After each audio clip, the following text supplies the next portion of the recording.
Cinema കാര്യങ്ങളിൽ ഇന്ന് ധനീഷ് എന്ന ചെറുപ്പക്കാരൻ്റെ ആദ്യ അനിമേഷൻ ചിത്രത്തിൻ്റെ ചിത്രീകരണ വിശേഷങ്ങളിലൂടെ കൗതുകങ്ങളിലൂടെ നമുക്കൊന്ന് യാത്ര ചെയ്യാം. സിനിമാ കാര്യങ്ങളിൽ നമ്മൾ സാധാരണ പരിചയപ്പെടുത്താറ് വിവിധ സാങ്കേതിക മേഖലകളിലെ വർഷങ്ങളുടെ അറിവും പരിചയവും ഒക്കെയുള്ള മഹാരഥന്മാരായിട്ടുള്ള ആളുകളെയാണ്, പല വലിയ എക്സ്പേർട്സിനെയാണ് നമ്മൾ പരിചയപ്പെടുത്താറ്. ഇത്തവണ ഈ അനിമേഷൻ രംഗത്ത് തികച്ചും നവാഗതനായിട്ടുള്ള ഒരു യുവാവ് തൻ്റെ NIDയിലുള്ള വിദ്യാഭ്യാസം കഴിഞ്ഞ് തൻ്റെ ആദ്യത്തെ കൊച്ച് അനിമേഷൻ ചിത്രവുമായി സ്വീഡൻ, സ്പെയിൻ, ജപ്പാൻ, കൊറിയ തുടങ്ങിയ സ്ഥലങ്ങളിലെ പ്രശസ്തങ്ങളായിട്ടുള്ള ഫെസ്റ്റിവലുകളിൽ തൻ്റെ ചിത്രം പ്രദർശിപ്പിച്ച് ആ രാജ്യങ്ങളിലൊക്കെ കറങ്ങി അടിച്ച് വന്ന ഒരു ഭാഗ്യവാൻ, ഒരു മിടുക്കൻ പയ്യൻ. അദ്ദേഹത്തെ സിനിമാ കാര്യങ്ങൾ ഇന്ന് പരിചയപ്പെടുത്തുമ്പോൾ ഈ അനിമേഷൻ രംഗത്തേക്ക് വരാനും ഗ്രാഫിക്സ് ഡിസൈനിങ് രംഗത്തേക്ക് വരുവാൻ ആഗ്രഹിക്കുന്ന ചെറുപ്പക്കാരായിട്ടുള്ള ആളുകൾക്ക് ഒരു ഗൈഡൻസ് എന്നുള്ള രീതിയിലും ഇദ്ദേഹത്തിൻ്റെ എക്സ്പീരിയൻസ്, ഇദ്ദേഹം കണ്ടറിഞ്ഞ അനുഭവിച്ചറിഞ്ഞ കാര്യങ്ങൾ എങ്ങനെ തങ്ങൾക്ക് ഉപയോഗപ്പെടും എന്നൊക്കെ മനസ്സിലാക്കാൻ വേണ്ടിയിട്ടാണ് ഇതൊരു സ്റ്റുഡൻസിനുള്ള ഒരു സ്പെഷ്യൽ സെഗ്മെൻ്റായിട്ടാണ് നമ്മൾ പ്രസൻറ്റ് ചെയ്യുന്നത്. ധനേഷ് ജെയിംസിനെ നമുക്ക് ഈ പരിപാടിയിലേക്ക് സ്വാഗതം ചെയ്യാം. നമസ്കാരം ധനേഷ്. എനിക്ക് ആദ്യം അറിയേണ്ടത് താങ്കൾ പഠിച്ച ഇൻസ്റ്റിറ്റ്യൂട്ടിനെ കുറിച്ചാണ്. ആ ഇൻസ്റ്റിറ്റ്യൂട്ട് എവിടെയാണ്, എങ്ങനെയാണ്, അതിലേക്ക് ആ ഇൻസ്റ്റിറ്റ്യൂട്ടിൽ ജോയിൻ ചെയ്യാൻ വേണ്ട അടിസ്ഥാനപരമായ യോഗ്യതകൾ എന്തൊക്കെയാണ്, ആ ഇൻസ്റ്റിറ്റ്യൂട്ടിൽ പഠിച്ചാൽ ഉള്ള തൊഴിൽ സാധ്യതകൾ എന്താണ് അവിടുത്തെ കോഴ്സിൻ്റെ സ്വഭാവം? പഠിച്ചത് നാഷണൽ ഇൻസ്റ്റിറ്റ്യൂട്ട് ഓഫ് ഡിസൈൻ അഹമ്മദാബാദാണ്. NID എന്ന് ഷോർട്ടായിട്ട് അറിയപ്പെടുന്ന. അവിടെ 2 ടൈപ്പ് കോഴ്സസ് ഉണ്ട്. ഒന്നൊരു അണ്ടർ ഗ്രാജുവേഷൻ കോഴ്സ്, പിന്നെ ഒരു PG course. Under graduation course ഒരു 4 വർഷത്തോളം നീണ്ടൊരു കോഴ്സാണ്. PG കോഴ്സ് ആണെങ്കിൽ ഒരു 2.5 വർഷത്തോളം ഉണ്ട്.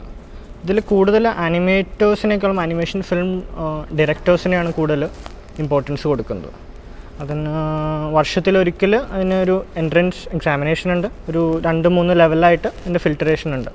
അതിൽ ലാസ്റ്റ് അഡ്മിഷൻ വരുന്നത് ഇപ്പോൾ എനിക്ക് തോന്നുന്നു ഒരു 15ഓളം സീറ്റുകളുണ്ട്. ഇപ്പോൾ ഞാൻ പഠിച്ചിരുന്ന കാലത്താണെങ്കിൽ ഒരു 10 സീറ്റാണ് ഉണ്ടായിരുന്നത്. ബേസിക് ക്വാളിഫിക്കേഷൻ എന്താണ് വേണ്ടത് ഇതിൽ ജോയിൻ ചെയ്യാൻ? ഇപ്പോൾ ഗ്രാജുവേഷൻ കോഴ്സിന് അത് ഒരു +2 കഴിഞ്ഞിരിക്കണം. പിന്നെ PG കോഴ്സ് ആണെങ്കിൽ ഏതെങ്കിലും ഒരു വിഷയത്തിൽ ഗ്രാജുവേഷൻ കംപ്ലീറ്റ് ചെയ്തിരിക്കണം.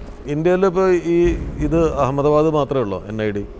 വേറെ 2 സ്ഥലങ്ങളും കൂടി ഒരു സാറ്റലൈറ്റ് ക്യാമ്പസ് പോലെ വരുന്നുണ്ട്. പക്ഷേ അതൊരു ബാക്കി ഇപ്പോൾ IIT പോലെ ഒരു ബ്രാഞ്ച് എന്ന് പറയാൻ പറ്റില്ല. കാരണം ഇപ്പോൾ ആനിമേഷൻ ഓഫർ ചെയ്യുന്നത് ഇവിടെ മാത്രമേ ഉള്ളൂ, അഹമ്മദാബാദ് മാത്രമേ ഉള്ളൂ. എനിക്ക് വരയ്ക്കാൻ അറിയില്ല, അങ്ങനെയൊന്നുമില്ല. അപ്പോൾ അങ്ങനെയുള്ള ഒരാൾക്ക് ഇത് ചെയ്തതുകൊണ്ട് വല്ല ഗുണമുണ്ടോ? തീർച്ചയായിട്ടും ഒരു സ്വാഭാവികമായിട്ടൊരു കലയോടുള്ള താല്പര്യം ഡെഫിനറ്റ്ലി ഉണ്ടാകണം. പിന്നെ അണ്ടർ ഗ്രാജുവേഷൻ കോഴ്സ് ആണെന്നുണ്ടെങ്കിൽ നമുക്ക് അത്ര സ്കിൽഡ് ആയില്ലെങ്കിലും ഒരു ആപ്റ്റിറ്റ്യൂഡ് അവർ ചെക്ക് ചെയ്യുന്നത്. ഇപ്പോൾ ഒരു ആപ്റ്റിറ്റ്യൂഡ് ഉണ്ടെങ്കിൽ മാത്രമേ അതിൽ അഡ്മിഷൻ കിട്ടുള്ളൂ, ഫസ്റ്റ് ഓഫ് ഓൾ. പിന്നെ സെക്കൻഡ് തിങ് എന്ന് വെച്ചാൽ നമ്മൾ ആ ഒരു വരയോടുള്ള താല്പര്യം ഉണ്ടെങ്കിൽ മാത്രമേ കൂടുതൽ പിന്നീട് പിടിച്ചു നിൽക്കാൻ പറ്റത്തുള്ളൂ. കാരണം ഇപ്പോൾ പലപ്പോഴും പല ഇൻസ്റ്റിറ്റ്യൂട്ട്സും ഇതിനെ ഒരു വേറൊരു രീതിയിൽ പ്രൊമോട്ട് ചെയ്യുന്നുണ്ട്. ആനിമേഷന് എല്ലാം കമ്പ്യൂട്ടറിലാണ്, വരയ്ക്കാനുള്ളൊരു കഴിവ് വേണ്ട എന്നൊന്നും പറയുന്നത്. പക്ഷെ അങ്ങനെയല്ല, നമുക്ക് കൃത്യമായിട്ട് അതിന് കറക്റ്റ് ആപ്റ്റിറ്റ്യൂഡ് ഇല്ലെങ്കിൽ പിന്നീട് അത് ബുദ്ധിമുട്ടായിട്ട് തന്നെ മാറും. ഇത് കംപ്ലീറ്റ് ചെയ്താൽ അടുത്ത സ്റ്റേജ് എന്താണ്? എവിടെയാണ് നിങ്ങളുടെ തൊഴിൽ സാധ്യത? പൊതുവെ എല്ലാവരും TV മീഡിയത്തിലേക്കാണ് കൂടുതൽ പോകുന്നത്. വേറെ ഒന്നും കൊണ്ടല്ല, കാരണം ഇവിടെ ഒരു ആനിമേഷൻ സിനിമ അത്ര ഒരു ഇത് വന്നിട്ടില്ല. ഇപ്പോഴും ഒരു ഇൻഫാൻറ്റ് സ്റ്റേജിലായിരിക്കുന്ന കാരണം ഒത്തിരി ബുദ്ധിമുട്ടുകളാണ്. ഡിപ്ലോമ ഫിലിം എന്നുള്ള രീതിയിൽ ഇത് തുടങ്ങി. അപ്പോൾ ഇത് ചെയ്യാൻ ആഗ്രഹിച്ചപ്പോൾ വിഷയം എന്തായിരിക്കണമെന്ന് എപ്പോഴാണ് തീരുമാനിച്ചത്? ഇതൊരു പ്രോമോ അല്ല, ഒരു ഫുൾ ലെങ്ത് ഫിലിമിൻ്റെ ഒരു മോഡൽ, ഒരു മിനിയേച്ചർ മോഡൽ എന്ന പോലെയാണ്. അപ്പോൾ സബ്ജക്റ്റിന് ആനിമേഷൻ എന്നുള്ള സബ്ജക്റ്റിന് നമുക്ക് ജസ്റ്റിഫിക്കേഷൻ വേണം. ഇപ്പോൾ ഒരു ലൈവ് ആക്ഷൻ ഫിലിമിൽ ചെയ്യാവുന്നൊരു സ്റ്റോറി ആനിമേഷനിൽ ചെയ്തുകൊണ്ട് കാര്യമില്ല.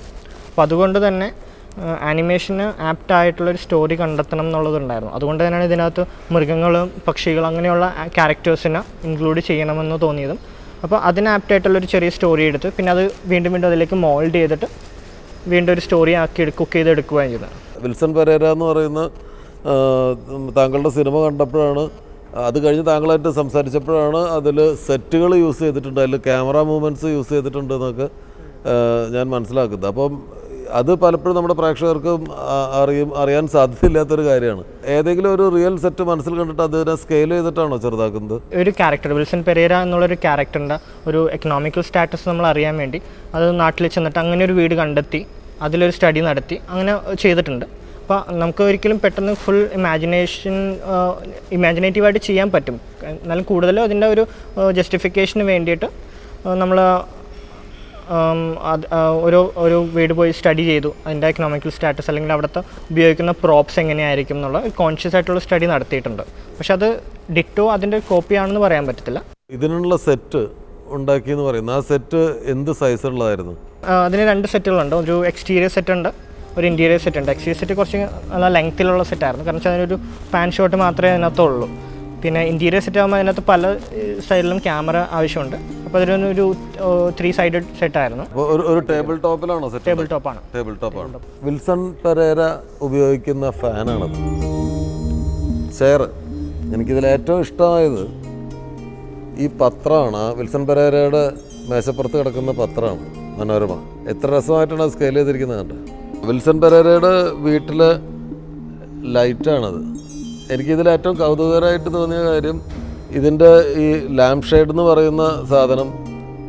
ഇതെന്താണത്? ഇതൊരു പൂവിൻ്റെ പുറകിലുള്ളൊരു ഇതാണ്. ഈ ഒരു ഫ്ലവറിൻ്റെ ഞെട്ടെന്ന് പറയുന്ന സാധനമാണത്.